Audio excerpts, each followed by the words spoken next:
After he violated my consent, I was so done. I packed my shit and just started leaving. I knew the kids would be safe.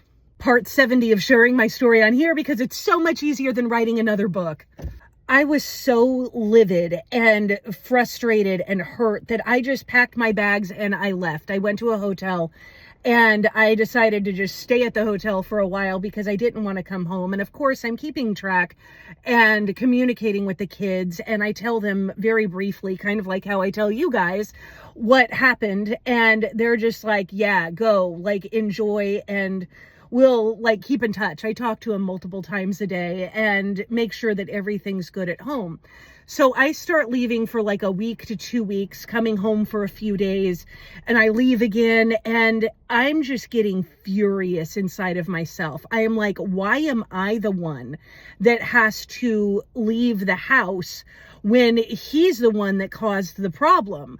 Like, this wasn't me, and those are my kids, and they need me at home. And meanwhile, with them at home with him, he's instigating all kinds of arguments, like among the kids. He will just argue with them like he's their sibling. And so I'm having to field all these arguments over the phone and like help them mediate among each other with their dad instigating. And I'm like, this is fucking stupid. So after a few months of traveling, I'm like, okay, we need to do this differently. You need to move out. You need to leave. So he ends up, this is right before Christmas 24. He moves in and he's the roommate to this guy that owns this house, Nate. And they start working together. They both have this strong entrepreneurial bend and they have all these big, grandiose dreams. And I'm like, sweet, they're going to be really good for each other. Maybe it'll reveal some shit. So he moves his stuff out, but he's still working in the garage because that's where his shop is. And this bugs me to no end because my bathroom is up against the shop. So I can't be in my bathroom without hearing them. And it was so triggering and frustrating because I just wanted space. And it felt like the same thing all over again, like being in the mobile homes. Like he's just right there. And I feel like I cannot get away from this man. And he's still getting like packages and stuff delivered to the house because he's at the house almost every single day working on some kind of shit. And he ends up getting a package and one of my daughters opens it and it is like a big old dong, like a big one. And it was so fucking traumatizing for her because she's like, I did not need to see this from my dad. And it's kind of a joke now, but it was like so fucking offensive because like he could have had it sent to his house. He could have had it sent somewhere else. He could have warned, like, don't open packages because Christmas was coming up. It would have made sense. He could have gone to a fucking store. He could have gone anywhere. But instead, she's looking at this giant thing that her dad bought for himself. And now she's got this image tucked in her brain for fucking ever. And I just lose it. And I hit a new level of nervous system regulation where he was not going to impact me. I was going to just be absolutely solid, unbreakable, and yet just, no, I am not playing these games, and you need to take care of your family, and you need to go away. So Nate starts getting into his head and he's got all these super big, grandiose dreams.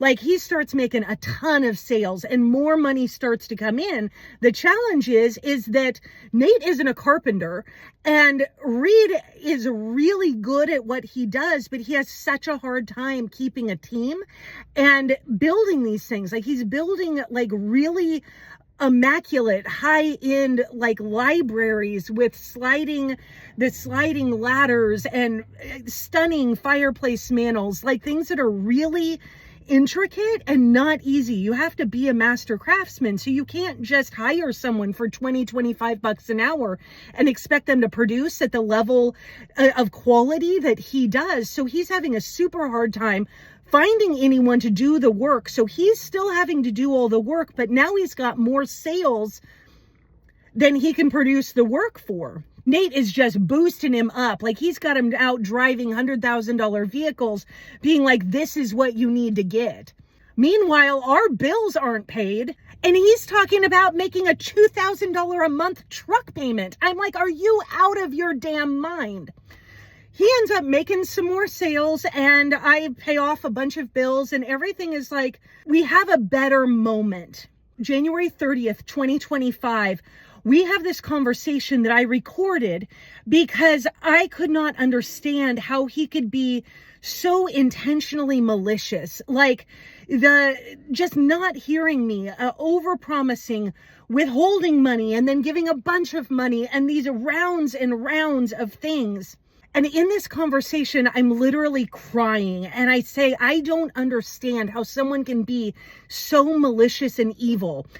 And he says with such calm clarity in his voice, I can see why you don't understand.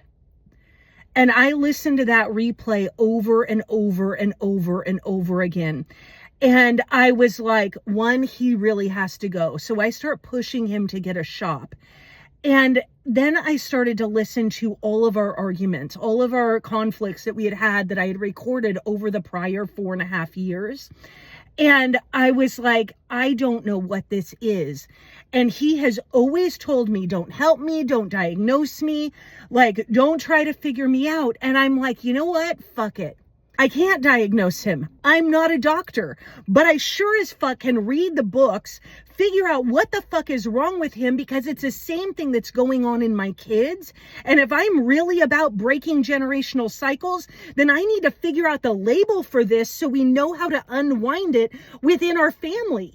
Because how can I undo things that are so covert, that are so passive aggressive, that leave your family in such disrepair in this constant cycle of never having enough and then having a bunch and then never having enough and always being on edge that all of us feel so fucking small we can't even expand or grow or live. And I'm like, you know what?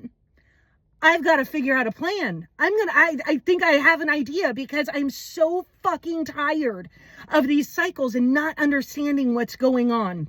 And I made the craziest decision that I feel like I've ever made. And it's crazy because it goes against my own values, my own understanding of how I prefer to live. Without asking him, I took all of those recordings and published it into a podcast. And we'll get to that next.